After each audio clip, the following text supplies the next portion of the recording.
وبه نستعين وهو خير ناصر ومعين وصلى الله على سيدنا ونبينا محمد وآله الطاهرين.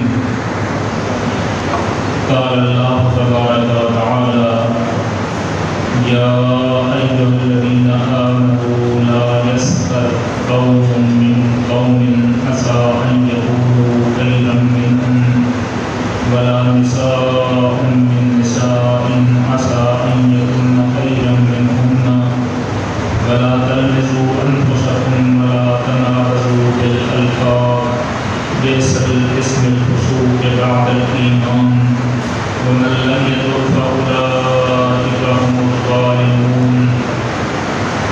سورہ حجرات کی آیت نمبر 11 کچھ تفسیر آپ کی خدمت میں پیش کرنے کی سعادت حاصل کریں گے.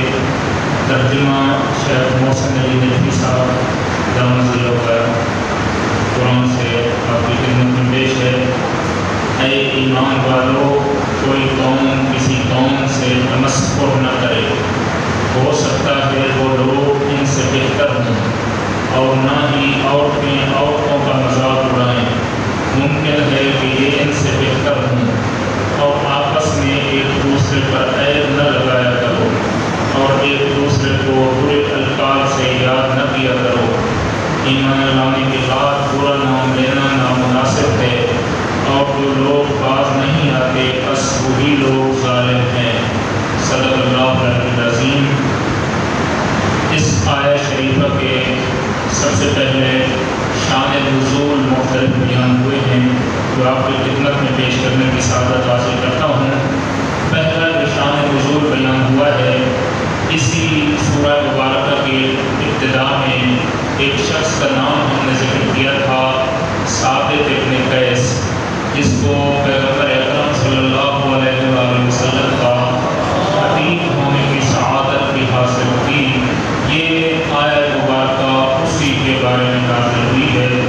لہذا لازمی نہیں کہ کوئی شخص اگر کسی عنوان سے کوئی امتیاز رکھتا ہے تو وہ عصمت کے درجے پر فائز ہو جائے، یا کوئی اس کو اتنا بڑا رتبہ مل جائے. تو بعض شخصیات ایسی ہیں کہ بعض عنوان سے ان کی خوبی بیان ہوئی ہے. کلی طور پر یہ نہیں ہے کہ ان کی ساری زندگی ہی جو ہے وہ عصمت کے اوپر فائز ہو. وہ فقط معصوم 14 ہستیاں ہیں جن کو اللہ تعالیٰ نے منتخب فرمایا ہے. البتہ بعض ایسی شخصیات بھی ہیں خاندان عصمت و طہارت میں سے کہ ان کو غیر معصوم نہیں کہا جا سکتا، بلکہ ائمہ اطہار علیہ السلام نے ان کے لیے لفظ عصمت کو خود استعمال کیا ہے.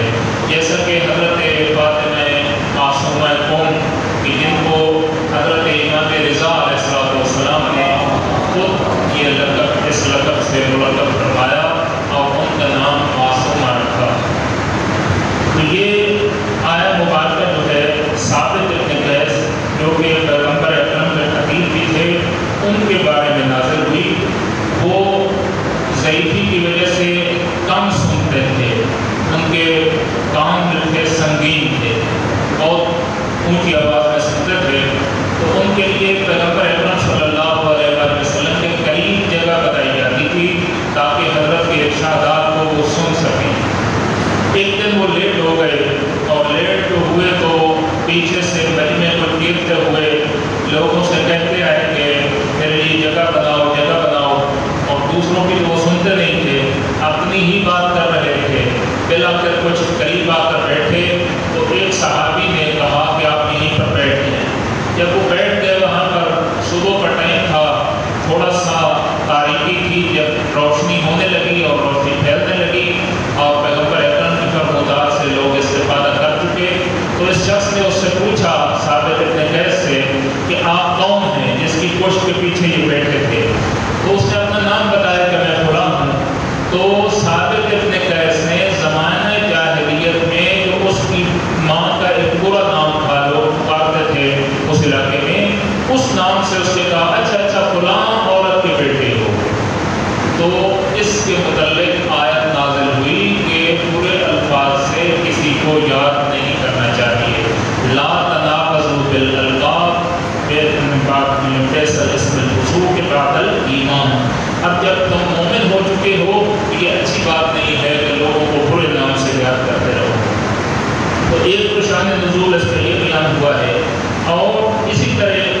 اس آیت کا دو حصے ہیں. ایک تو یہ ہے کہ لا یسخر قوم من قوم، قوم مردوں کے گروہ کو کہا جاتا ہے، عورتیں اس میں شامل نہیں ہیں.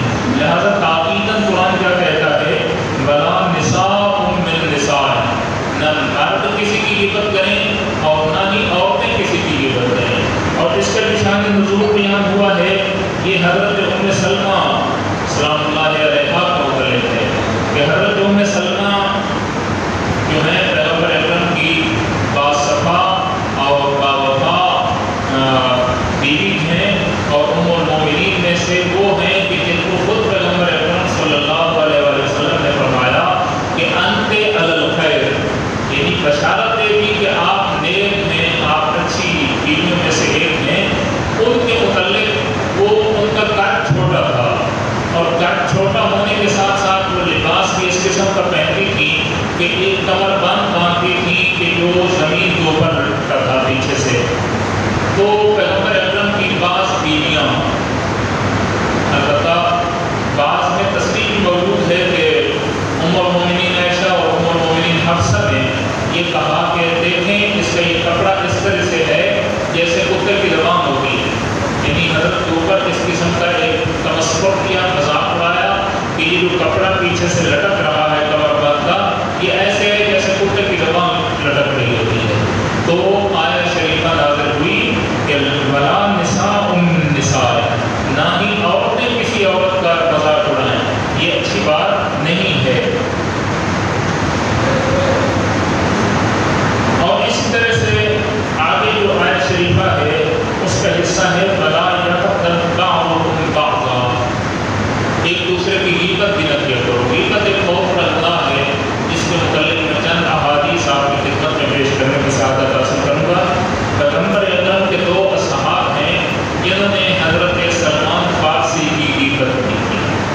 حضرت سلمان فارسی اور اسامہ ابن زید جو کہ پیغمبر اکرم کے بیت المال کے خزانچی تھے اور اس کے سربراہ تھے اور مسئول تھے، اس کو ان دو افراد کی انہوں نے غیبت کی. حضرت سلمان کو پیغمبر اکرم کے پاس بھیجا کہ جاؤ ہمارے لیے کھانے کا مطالبہ کرو حضرت سے. جب حضرت کی خدمت میں وہ پہنچے حضرت سلمان فارسی، تو حضرت پیغمبر اکرم نے ان کو اسامہ ابن زید کے پاس بھیجا کہ بیت المال کے مسئول وہ ہیں، آپ ان سے جا کر کھانا لے لیں. جب یہ ان کے پاس پہنچتے ہیں تو وہاں پر بھی کھانا ختم ہو چکا ہوتا ہے اور وہ معذرت کرتے ہیں حضرت اسامہ ابن زید کہ اب تو میرے پاس کچھ موجود نہیں ہے. تو انہوں نے واپس آئے، حضرت سلمان نے ان کو بتایا کہ ان کے پاس تو کچھ نہیں تھا. تو انہوں نے ایک ایسی بات کی کہ کہا کہ اگر سلمان کو چاہے سمیحہ، سمیحہ کنویں کا نام ہے جس کے اندر بہت زیادہ پانی ہوتا تھا، کہا کہ سلمان کو اگر چاہے سمیحہ کے اوپر بھی بیچ دیا جائے تو وہ بھی خشک ہو جائے گا. یعنی حضرت کی اس طرح سے توہین کی، مذاق بھی اڑایا اور پھر خشک پیچھے جو ہے باتیں بھی بنائیں. تو حضرت کو اس سے تکلیف ہوئی. حضرت سلمان فارسی کو حضرت امام جعفر صادق علیہ السلام کے ارشاد ہے کہ لا تقل له سلمان الفارسی، حضرت سلمان کو سلمان فارسی نہیں کہنا چاہیے، بل قل له سلمان المحمدی، بلکہ ان کو سلمان محمدی کہا جائے. اور حضرت کے روضہ مطہرہ کے اوپر بھی یہی لکھا ہوا ہے سلمان المحمدی. تو انہوں نے جب غیبت کی پھر چلے گئے پیغمبر اکرم صلی اللہ علیہ وسلم کے پاس. کیوں نہیں حضرت کے پاس پہنچے تو پیغمبر اکرم نے ارشاد فرمایا کہ میں آپ کے منہ سے گوشت کھانے کے آثار نمودار ہو رہے. تو انہوں نے تعجب کیا، ہم نے تو صبح سے اب تک کوئی گوشت ہی نہیں کھایا، تو پیغمبر اکرم کیسے ارشاد فرما رہے ہیں؟ عرض کی کہ یا رسول اللہ ہم نے تو گوشت نہیں کھایا، تو آپ کون سے آثار دیکھ رہے ہیں؟ تو پیغمبر اکرم صلی اللہ علیہ وسلم نے ارشاد فرمایا کہ آپ نے سلمان اور اسامہ کا گوشت کھایا ہے اور اس کی جو ہے بو مجھ تک پہنچ رہی ہے. لہٰذا یہ ہم ایک دوسرے کی